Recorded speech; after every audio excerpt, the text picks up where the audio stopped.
OBS has integrated pause recording. I can do cuts. So like if you're on YouTube right now, I just did a cut. Oh shit. Oh shit. And if you're on YouTube, I just did another cut. And then I did another cut.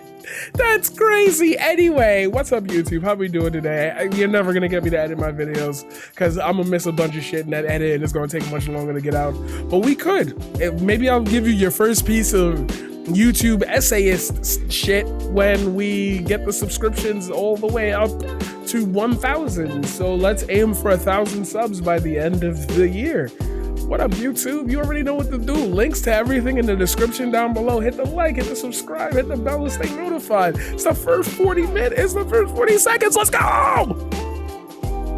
So, as y'all know, I have been desperately trying to figure out a way to reconnect with that feeling of what it felt like in October in 2007, let's say.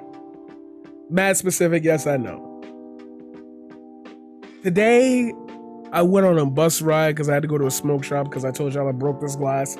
Obviously, the trip was successful because you can see the glass on it now. But what I will say is, while I was walking through the streets, I had to walk this way and that way. The temperature was just right. Everything felt kind of just where it needed to be. And I was starting to really hone in on what it was. I started to really hone in on what it was that I was looking for when it came to this feels familiar. This air, this season, this time. There's the, like, all the elements of the right things were all kind of coming together. And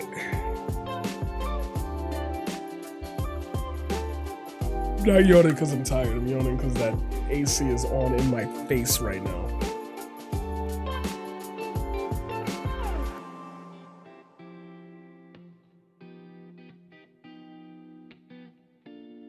Put on air swing, make that a little easier.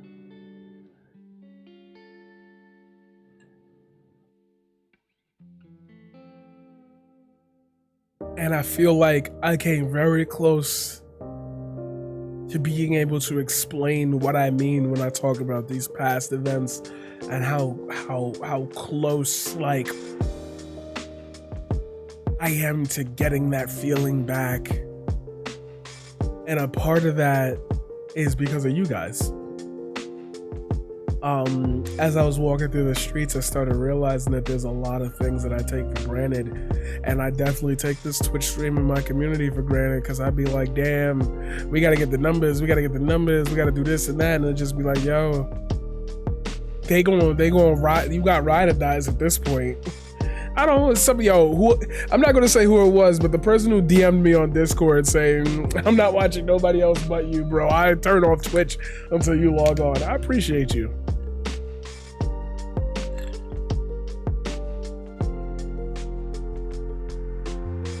I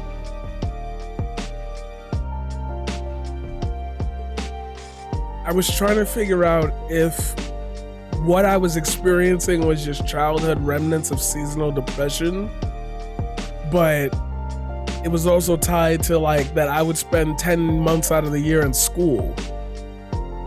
So school definitely wasn't the depressing part for me.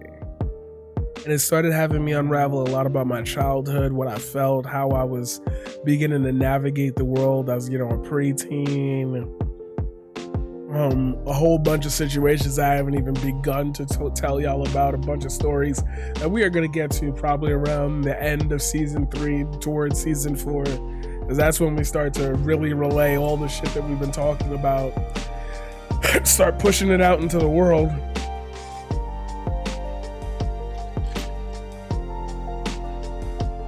This day just had the right temperature, it had the right mode, it had the right feeling, you know. There was this lovely guide of intuition where I understood for the first time ever yeah, what made it special wasn't the time period, wasn't the season. It was what you were seeing, what you were experiencing, the new people, the new phrases, the idea that the world wasn't as small as you thought it was. And that's why I've been able to get so close to like right where everything kind of aligns with itself, if that makes sense. There's this period where I know where my failures are, but I've also captured the essence of success so well. And I was so used to being in that grind, you know, wake up at 7 o'clock in the morning. You're leaving school at 2:35. You're gonna get that favorite gym class. Can't wait for that lunch. Everything was set for me. All I had to do was experience it. You know how we lost childhood wonder? And yes, I'm pointing at you with a fucking sandwich in my hands. You know how we lost childhood wonder? When we had to create that schedule for ourselves. You probably, depending on your neurotypical or neurodivergent experience in a high school, you probably autopiloted through most of it. I'm gonna be honest with you. A lot of shit hurt. You had a girlfriend, you had a boyfriend, you had a significant other, you failed chemistry, you hated gym. There were things set in place that you were supposed to do. Back to school, I gotta get new notebooks. I gotta get a new this, I gotta get a new that. I gotta get a new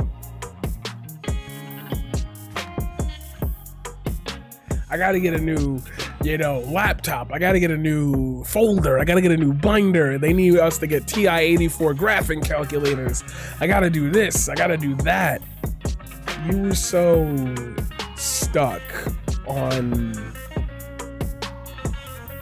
what was next. And then at some point, especially in American culture, please correct me if I'm wrong about saying that this isn't echoed everywhere, but we could say even a capitalist culture, but we'll let that rock for a second. Once you turn 18, they kind of kick you out into the void and expect you to be able to manage everything that it takes to be an adult just because you've lived on this planet long enough. And that's kind of where I noticed as I'm walking down the street, this is where I kind of noticed that this is that part of the city that I was never around, you know? When I was a kid, I had specific locations to go. I didn't have time to wander. Then I got into college, I barely had time to wander because I had a job, you know? I had school in the morning, job to the afternoon, finish a full day. I'd probably get up at maybe, let's say 7:30, 8 o'clock, be to school by 9:30, be to college by 9:30, finish my 2 classes in a day because I wasn't sitting up in college all day. I scheduled my shit out, you know? I scheduled my college. I entered in classes. I registered for classes, so I would have 2 classes a day just so I could feel the same schedule as, you know, daily school. That was a horrible decision. I could have definitely did some afternoon shit and had like way more energy and way more ability to pay attention. Could have had a nice breakfast, wake up nicely. You know, I wasn't doing much at the night anyway. I was playing shows and shit, so you know, I would keep my schedule clear. And that's where the mornings came in. But like, now look at me. I'm not a morning person.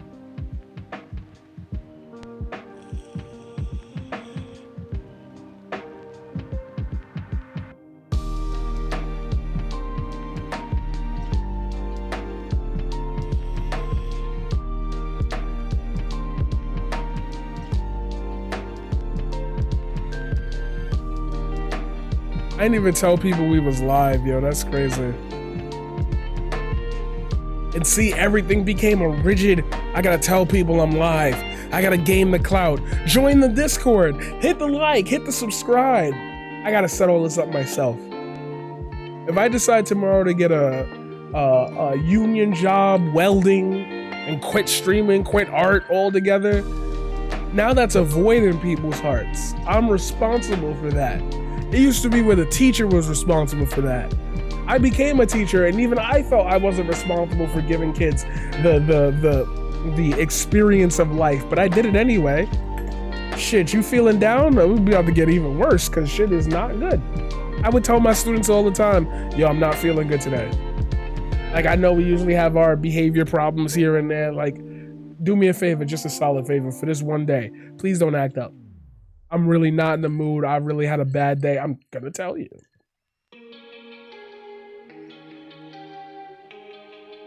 And all of that together, I went outside today and I just felt that uniqueness of this is what it was like when I was 12, and I figured out that like the trains could take you downtown and there was this whole city full of vibrant people who didn't give a fuck. And this is back before there was smartphones.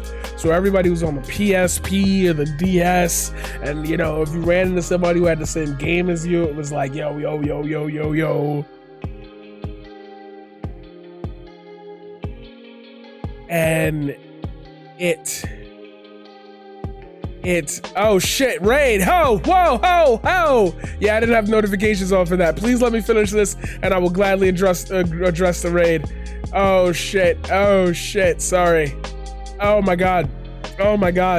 Yeah, we're in the middle of a YouTube segment. Just give me a second to go. Yeah, sorry. I just said at the beginning of this, I was like, I'm just gonna riff off because I gotta keep I gotta keep what is happening here together, you know? I gotta keep this all together. But that's what I've been trying to gather from everything and every person that I've ever met, is that ability for me to tell them, yo, the reason why you can trust me is because that little kid that experienced this world and saw it for what it was, who saw what colors could mean. Yo, I'm not the same as them other people. I know what it's like to feel at the lowest. I also know what it feels like to be at the highest. But it's right at the crux of realizing what killed the child in all of us.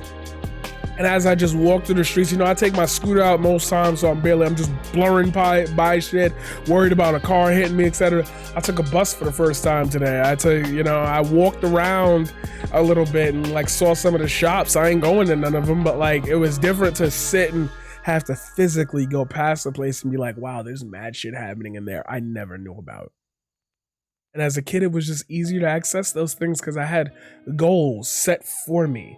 And when you got to set your own goals, why isn't the sky the limit? I don't want a homework assignment. I don't want to give my stream, I don't want to give my YouTube audience a homework assignment and then be like, I'll see you back here tomorrow, bright and early, better have homework.